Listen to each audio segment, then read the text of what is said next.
Nice And project. there is a YouTube channel I've created especially for this type of activities. So I'm going to post the Okay. recording over there so that if you forget something, you can always come back. So the sessions will be Right. recorded. All right, buddy. So Yes, sir. let's tell me what's the progress. So this is where, okay, let me put the screen. So I think this is where I am right now. Hmm. So a little insight. So what I did is I'm currently at Intro to HTML. Okay. Learned that HTML is at its fifth version. Yep. So it's used for describing structures and web pages. Very What good. I learned in HTML, there is heading, there is paragraphs, and there is list. There are lists. Yep. Start with H1 Hmm. and end with a front slash H1.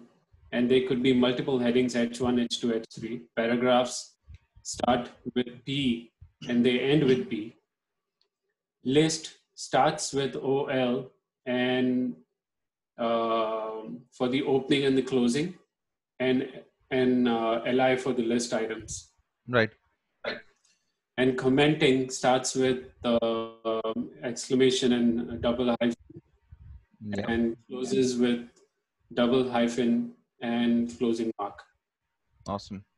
So I'm now at the stage where I'm learning various descriptive HTML tags such as main, header, footer, navigation, video, articles, Hmm. select, and others. I have so far learned main, image, source, how to put a source, and how to put a alt tag Right. image. Right So now, okay. yeah. Go So ahead. my question. Let's go back to your notes. So good job first of all. I think you've done well in making notes as well as understanding them. There was a clear picture that you have given on this. My question to you is that on point number 5, why do you think they are named as main, header, footer, nav? Why not anything else? Because we are looking at a web page. Uh-huh. So what I believe is a web page will have a main section. Not Okay. necessarily. I mean, not necessarily. Web page can have anything. My only question is that why are they named like that? Just for, I think it's easier to understand For header, footer whom? For whom? for the user, for person who's accessing your website. No. If I'm looking at your website, am I looking at that markup? I'm just Oh, no, looking at no, the this, content of it, right? okay, yeah, I get it. This is easier for a developer who's developing or Okay, for but still, I'm not convinced. community. That is okay, but that's not the main reason. Think Okay. about your users. If you're focusing on users, tell me about users. Who are your users? Are your users only the ones who can, who are healthy and who have good eyes like us, and they can see everything clearly? Or Okay. do your users also include those disabled people who have weak eyesights, or Okay. they are completely blind for that matter? Okay. Okay. Yeah. So how do you think they read your website? By voice assist, Okay. So how would voice assist know what this section is? definitely with a language which is standard across, and these are standard. So if the voice assist says header, Correct. person would definitely understand that this is the header section that is being spoken about. Right. So that's how the voice readers will understand if you give them a name. So it needs to be semantic. So the word is semantic. Semantic is Okay. meaningful. So when you write a code, it should be meaningful. Okay. So Okay. for heading, it'll understand it's okay. It's heading for image. Uh, and what do you think this alt is used for? So you told me the point number 6. The last one is alt. So what is that alt used for? So alt is actually if I want to show an image, and I put a source of that image, and Yeah. alt is the description of that image. But for whom? I mean, I can see your image, so I know what it is about. Whom this alt is thing for? Why do we need to describe it?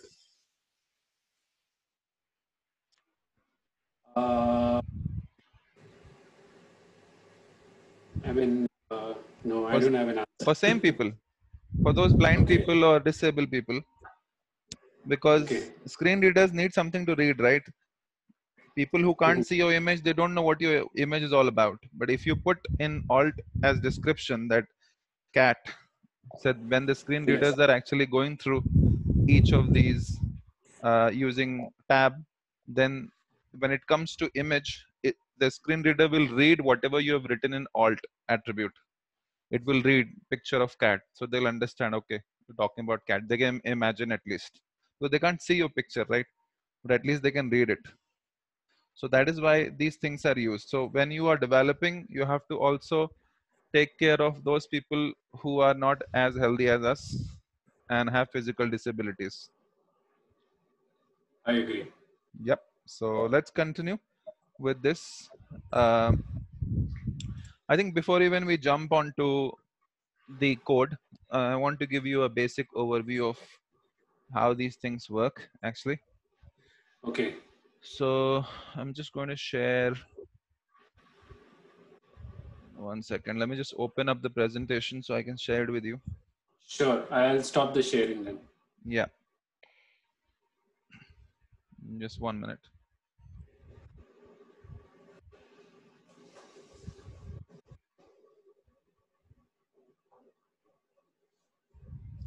So nice place, by the way.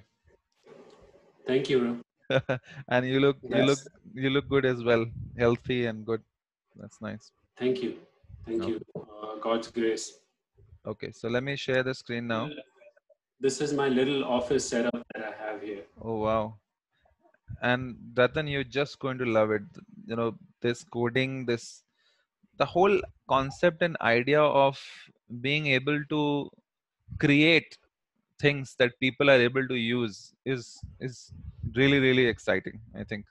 You know, you create something and people are using it. You think about something in your mind and then you make computer do that thing. I think it's really amazing. Okay, Okay. so let's talk about the layer cake of standard web technology. Okay, so in web, it is consisting of three things. One is HTML, CSS, and third is JavaScript. So Okay.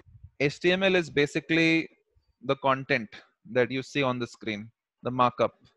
CSS is basically how it's going to look like, the color of it, the style of it. Uh, so basically kind of how it's going to look like, the appearance of it.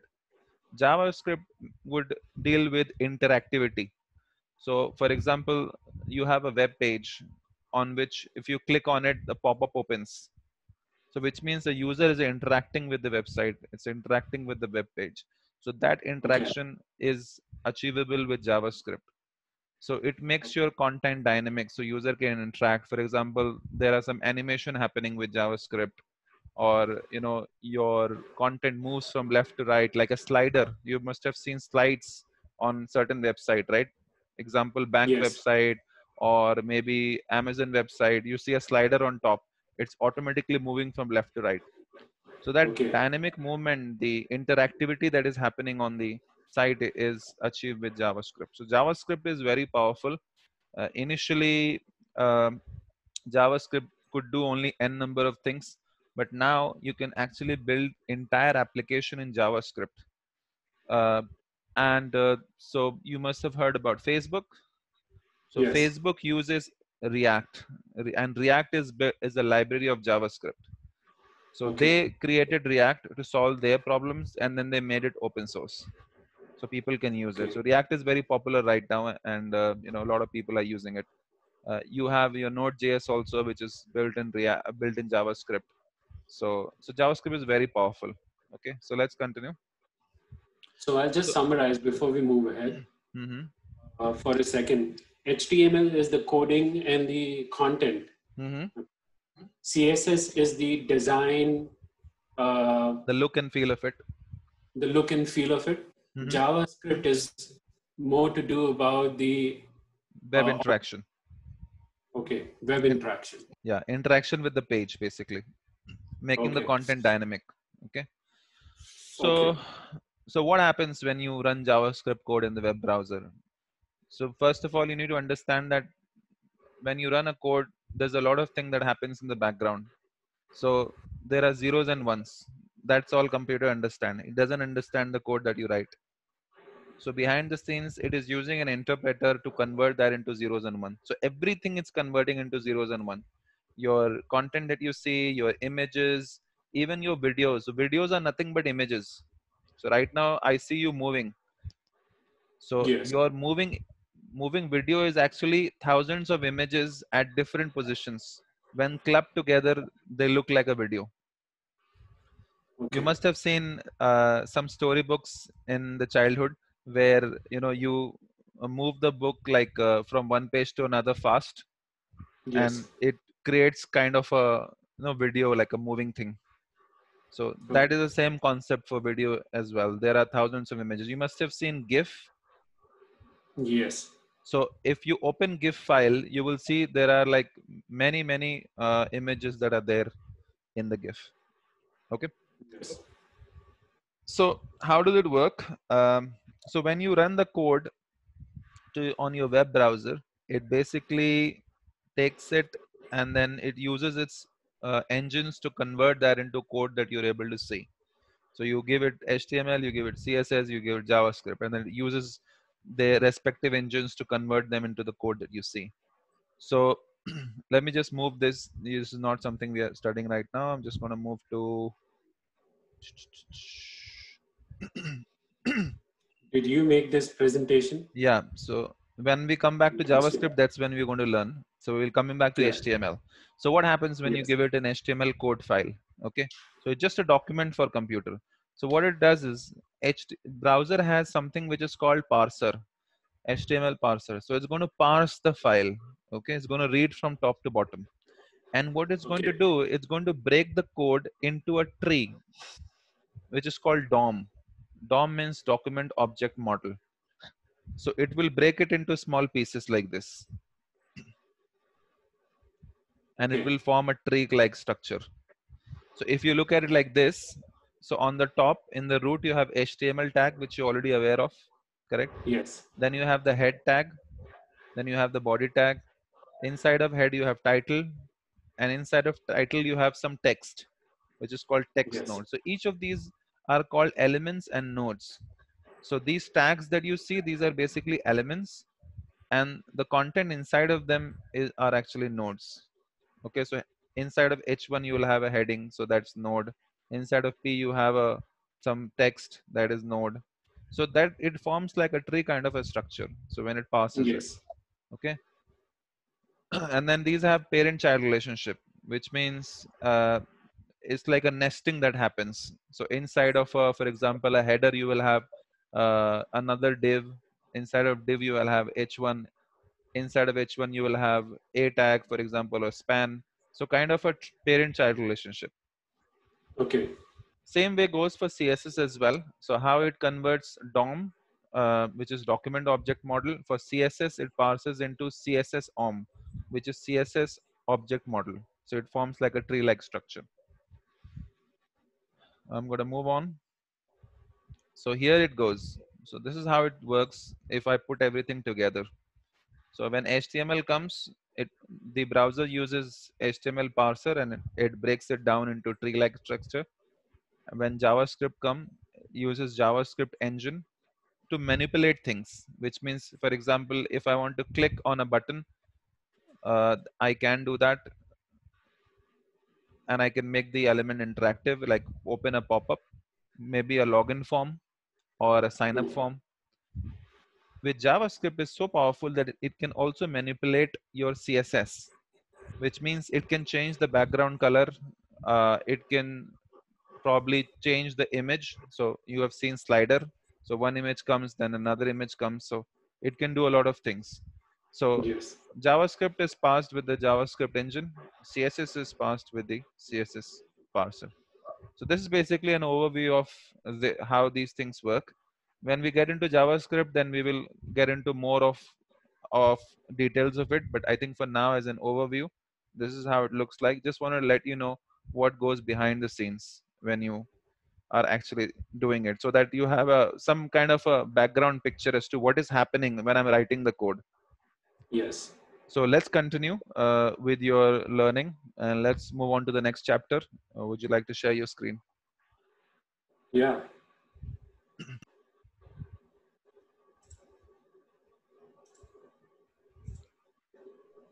So,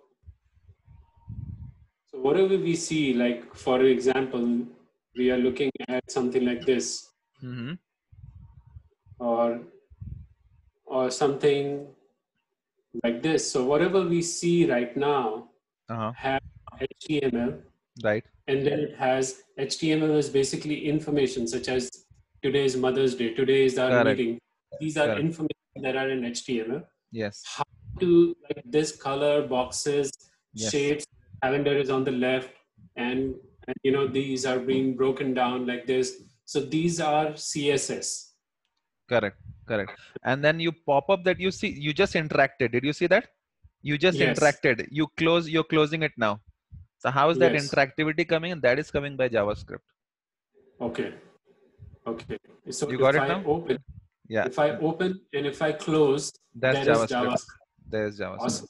So it makes it interactive, your web page interactive. Sometimes you must have seen that web page load, but links don't work. Like when you click on them, it Yes. doesn't work. Probably because JavaScript is not loaded yet. It's still loading. It's not been Okay. passed by the JavaScript engine. So it's waiting. Yeah. Okay, let's Yeah. continue. So at this point, it's asking that it is so you can use a anchor element to link the content outside your web page. Mm-hmm. A needs a destination web address called href attribute. Hmm. Also need an anchor text. Here's an example. Yep. So href, a space href. So whatever is the and this is the closing. The browser will So let me display. explain to you. So in Yes. a tag are basically HTML tag. This that you see right here, Yes. this one, these are called attributes. Now attributes are basically describing the quality of that element, or some job that it performs. So in this case, attributes has two aspects. First is your key, which is this. So whatever you have on the left hand side of equal to is the key, and whatever you have on the right hand side of the equal to is the value. Okay, so in this case, attribute could be anything. In fact, in this case, attribute is actually the link, because when the user clicks on that link, where should that user be taken to? So Okay. this will, if whatever you put in href as a value, which is right here, if you put google.com over here, when the Hmm. user clicks on that link, is going to take him to google.com. If you give Okay. it your site address, is going to take him to there. So this is basically where the user should be taken to.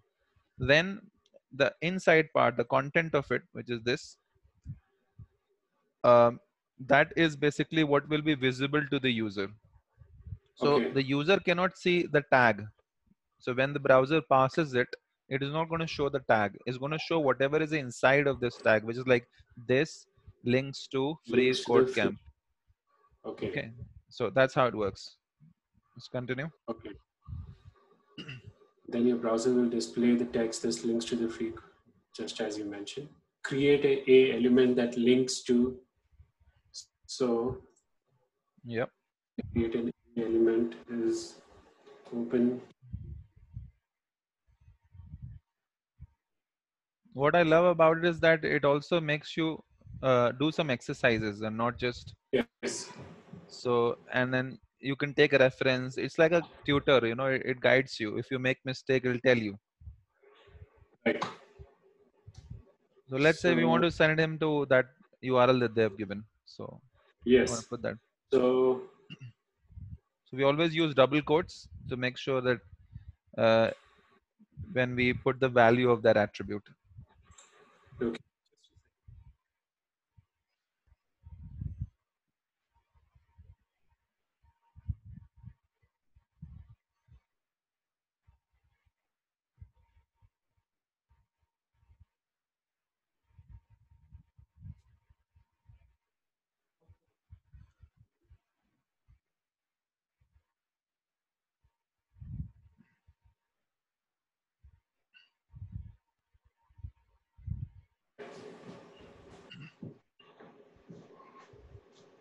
Hey, sorry about that. That's okay.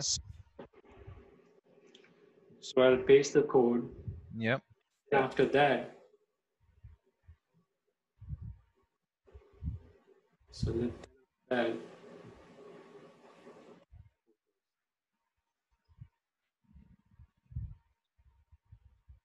Are you standing and coding? hmm? Are you sitting or standing?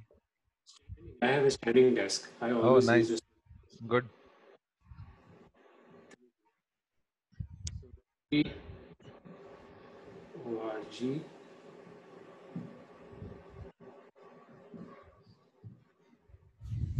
I think I did something. This links to the free. I should have been putting this. Mm-hmm.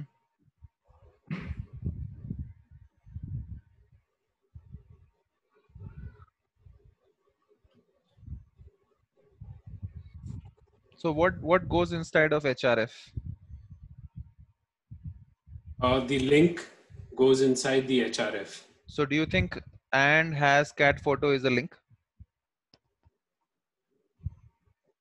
No, And should it go inside of it? the HTTP should go inside it. Correct. So can we update that then? HERF is equal to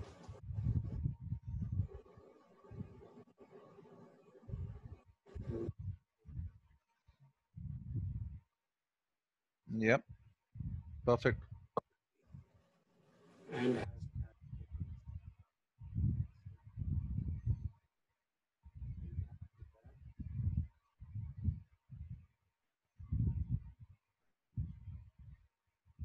So if you notice, it's saying that and has cat photos as its anchor text. It's describing that. It's not telling you you put that information there. yes. So only the cat photos will go in the text. Not even the quotes. Quotes is just to highlight what they are trying to say. That's it. Perfect. There is something else missing. So create a element. Everything is fine. It's just the spelling mistake of something. Check what is wrong. The one in red. HREF. Yes. That's it. It's done. So if there is a problem, it will always give a red, is it? Not here, but when you are using a code editor. So currently they have incorporated the code editor inside of this website. But you will have your own code editor that you will use when you will write code. You will not write it on the website. Okay, so your code editor is going to highlight when you make mistakes. This editor may or may not highlight, but that code editor will highlight. Okay. Yeah. Good. Let's run the test. Perfect. 36% complete. Are you serious? In one day you completed 36%. I just My put a God. that's it. Wow. Just to get on a call with you That's amazing. at 12:30 my time, right? Yeah. And then it started at 11:30 my time, so just an hour. So I'm realizing that even if I kind of give 2 to 3 hours a day, this is a 300 hours course. More than sufficient. Those 2-3 hours. Yeah. Just go down. Let's not. Yeah. Ask me Ask later. me later. Okay. But this is super cool. I'm glad I found this website to help you. I like this. Yeah. I really like this. It is self-teaching. Like it teaches here, and then it gives you, like you mentioned, it gives you a chance to Exercises. exercise it and see the results. Yeah. And kind of run a test as well. In the earlier tests, I had actually made some mistakes, just like I was about to make a mistake right here. So then it tells you what the mistake you have made, right? Yeah, here. Good. The test output basically shows you what exactly went wrong. Great. When I was trying to do a main, like I was trying to do a main context, put it into a main section, that's exactly what I messed up. Great. Yeah, I just so taught one of my other students today on the same website, and it was pretty useful. but the other student didn't have the speed of use. Yeah. You are pretty fast. Yeah, I'll keep going. I mean, if I find interactive, this is easy. I Yeah. want you to, like you mentioned, I will let you know if I have any questions. Like I will keep writing questions, and I'll keep coming back to you. You can always like at the end of the day, you can always jot them down, send me on WhatsApp, and I'll respond to you. Yeah. Yes. Let's And I'll continue. also give you a like every day. What I'll do is I'll uh, be sure to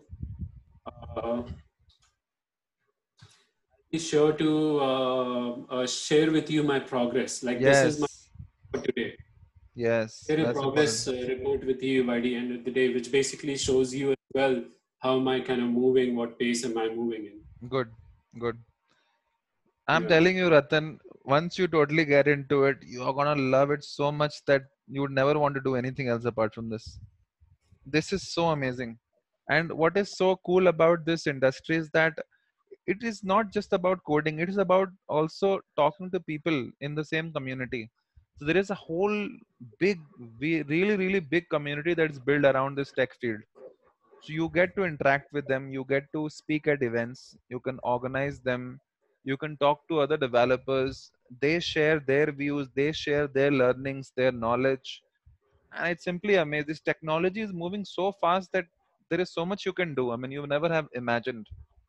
For example, if I had to tell you, you can now build a mobile application with just this. You don't have to actually learn a separate mobile technology to be able to build a mobile app. I mean, there are certain stacks wherein you just run a command and automatically it builds a mobile application. I mean, it's a web application, but it will also create a mobile application that will also work Yes. offline, which means when your internet is not working, you'll be able to browse pages, you'll be able to read stuff, you can see images. So it does all the caching. So it's super cool. Awesome. Let's continue. So a anchor element can also be used to create internal links to jump to different sections within a web page. Yep. To create internal link, you you assign internal links to jump to different section in a web page. To create an internal link, you assign a link's href attribute to hash symbol Hmm. plus the value of the ID attribute for the element. So these are things, href, now I know what href is because I did that. Right. But the hash and the ID are new things. Right. So It's what trying to say what this that, is saying is basically is that links allow you to navigate to a particular location. Now this location can not only be outside of your WordPress, what website, which means if you click on it, it can take you to Google or Facebook, which is they are going outside of your website. But yes, you can also navigate inside your website. So for example, just switch back again, yes, switch back to the same. Yeah. So for example, you have a section here. Okay. Scroll down. Yeah. So for example, you have a uh, section here and you want your user to move to this section automatically, which means the website should auto scroll to this section when they click on that link. yes, So how do we do that? We do that with the ID attribute by passing the ID attribute inside of href. Okay, so what we're going to do is scroll up on the content on the center screen. So let's say that you have a p tag and it has an ID of something. ID is something to recognize an element so that we can grab hold of it, something unique. So if you have to tell the computer to grab hold of this paragraph, how will you do it?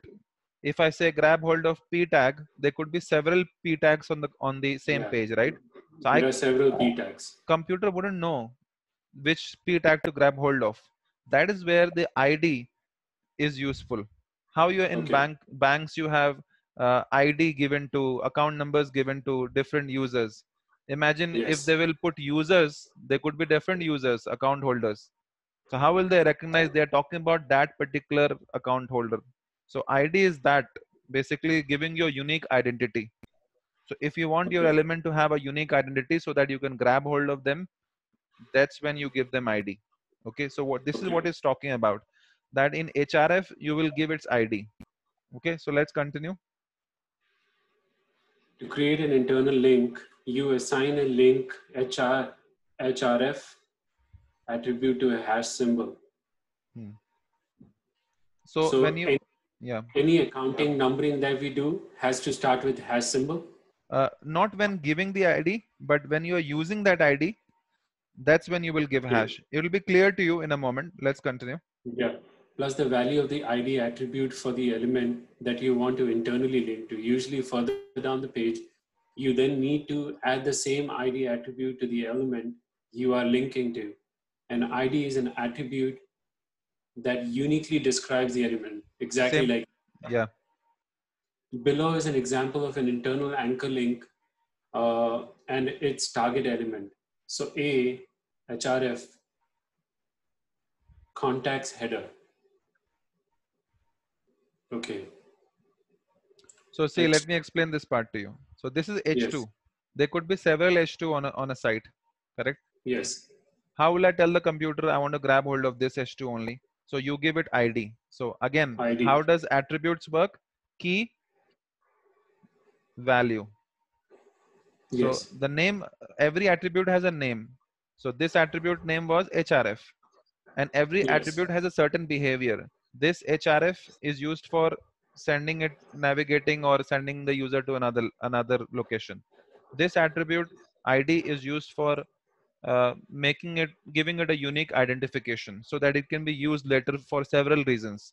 This can be even used in JavaScript as well, or for example for styling, etc. So in our Okay. case, we needed to give it to href. So what I did is, when I declared it, I put the name of the attribute, which is ID. I put the value, but when I want to link it, I will make sure whatever name I have given here, I will use that name, and I'm going to prefix it with ID. Sorry, with hash. Prefixing Okay. it with hash will tell that you are talking about ID. Okay. Okay, so this, by prefixing it with hash, I'm telling the computer I'm referring to an ID attribute. Because Okay. here you can't write ID, so there has to be some alias to it. So you can think of the, like, you're telling the computer that use this will be ID. Actually, whatever I write after this hash is actually the ID. Yeah. So what will happen is, when the user clicks on this link contact, href will Yes. check where is this element with an ID of contact header. Is going to scroll down, is going to look in the page, and it will find it. Oh, okay, this is the element which has the ID of contact header. So what it's going to do is Okay. going to scroll to that particular element. So Okay. this is what is talking about, that this is how Yeah. you can navigate the user in the same page and not on an external site. Let's continue. All right. So when the users click the contact link, they will be taken to the section of the web page with the contacts header element. All right. Change your external link to an internal link by changing the href attribute to hash footer and the text from cat photos to jump the bottom. Okay. To jump to the bottom. Okay. So first what I'll have to do is I'll have to change this to hash footer. Correct. So I can see on the line number 4, Yes. you can change that.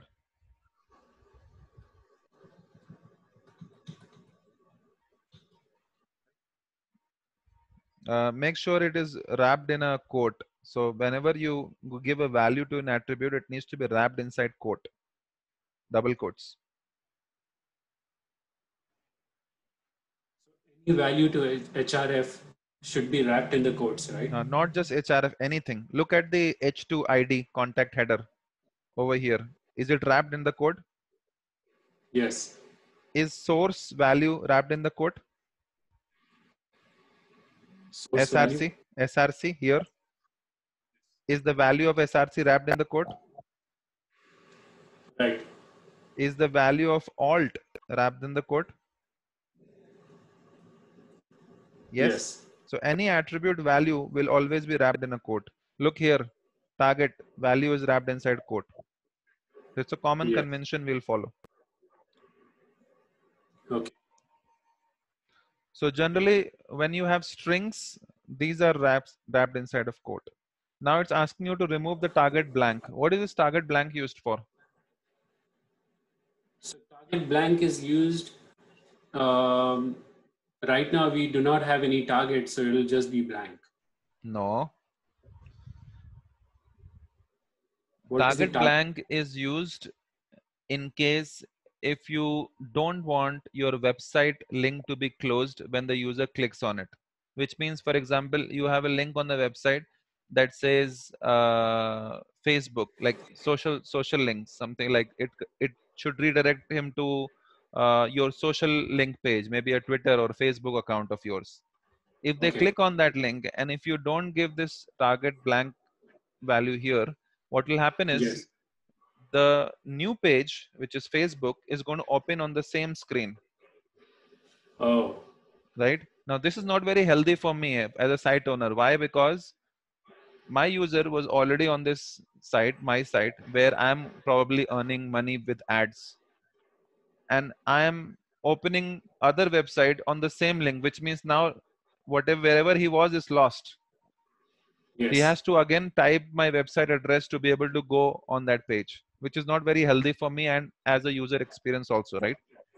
So when you give Right. target blank, the new site is going to open in the next tab, which means your site will stay open in the same tab and the new site will open in the new tab. This is very good for me, not only as a user experience, but also I will ensure that user stays on my site. He's not going away. Got it? Yes. So in Got it. this case, because I'm navigating him on the same side, do you really think we need target blank? No, right? So since he's yeah, we don't need a target blank. That's why he's asking you to remove it. So target blank is usually used when you are sending him to an external site. So let's remove that. First, and the text from cat photos to jump to the bottom. So Correct. But before that, remove the target blank first. Mhm.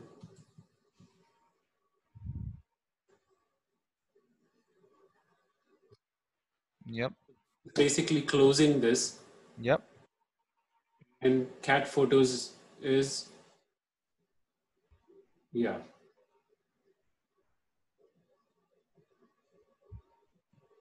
Jump to the bottom.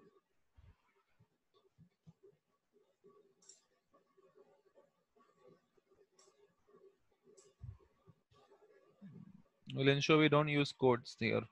Not required. Which laptop are you using? Is it a laptop or a computer? Laptop. Dell. MacBook? Dell. Okay. Is it the same one from India or have you purchased it recently? Or is it No, office it's one? from my office. I thought so. Yeah. Okay. The Uh, bottom. now you also need to verify that the ID is added to the footer. So I think it tells you on the third line on the left section. Yeah, scroll down. Remove the target blank attribute from the anchor since it's caused to link to open the new window. There is an ID attribute with value of footer to the footer element at the bottom of the. Correct. So now you have linked it, but you have not given ID yet. So it would not know where to go. So you have to give it footer and ID like we discussed. Yes. So put an ID attribute.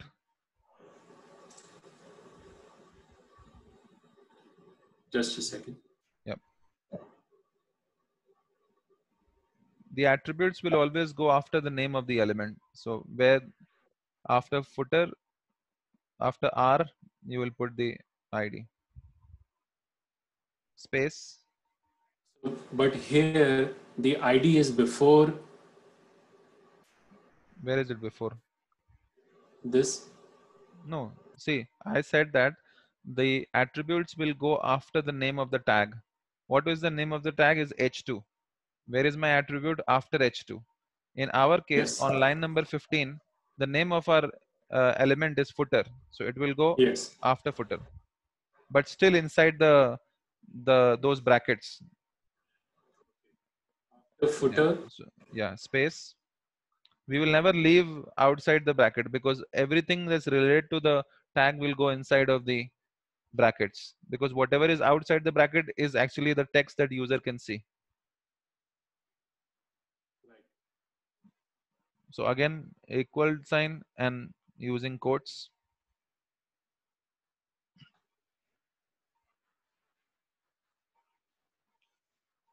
I'm not getting this. So add an ID attribute with the value footer. Yep. So I have So to then, open quotes so, and add so footer. correct, correct. Don't get confused with the same name. Just because the name is footer doesn't mean that the ID value can't be footer. So Yeah. how do you add an attribute? You give the name of the attribute, equal sign, and the value of the attribute in quotes. That's exactly what it's saying. Okay. So the name, ID, equal sign, and the name of the ID. Yeah, correct. So this is the same name we have used in the link tag, right? Scroll up, Yes. and we have put the hash, letting it know that I'm talking about an ID. Yes. That's how it'll come to know I'm supposed to navigate to the footer with the element with the ID of footer when it's clicked. There cannot be two IDs with the same names, right? No, there cannot be two CRNs for one account. Yeah. Yeah. Computer will get confused if you do that. Don't run the test. Click jump to bottom on the right hand side on the right section, above the cat photo, above the picture of the cat. There's a jump to bottom. Click and try. You saw? It Yes. took you to footer. Yes. Right. मजेदार है Okay. कि नहीं? Yeah. बहुत मजेदार है. Add an ID attribute value footer to the footer element in the bottom of the page. ठीक है. ये समझ गया अभी मैं. और HR after HRF, HRF is going to be quotes. Either is going to be outside. Outside, when there is a outside, there will be a target blank every time. Yes, correct. If you want that link to open outside, matlab in the new tab, that's when you'll use target blank. Okay. Awesome.